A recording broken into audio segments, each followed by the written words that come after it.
isu lain semalam yang kata YB cakap pasal Felda. Ya. Esko cakap dia kata dia lebih kepada nak mengadakan pertemuan dengan jemaah menteri dan juga dengan PWS, bukan dengan pegawai kanan.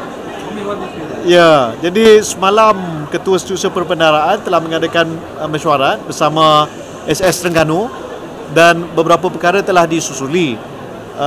Kedua-dua pihak termasuk Felda telah bersetuju bahawa perbincangan lanjut perlu diadakan. Jadi kita turuti proses itu sebelum kita buat apa-apa keputusan, dan mungkin di mesyuarat Jemaah Menteri yang akan datang ada beberapa perkara yang akan dibangkitkan oleh Yang Amat Perdana Menteri. Tapi setakat semalam, petang semalam, pertemuan tersebut telah berlangsung dan perbincangan akan diteruskan. Akan ada pertemuan dengan Esko dengan Jemaah Menteri? Waktu ini tidak. Antara pegawai diteruskan dulu.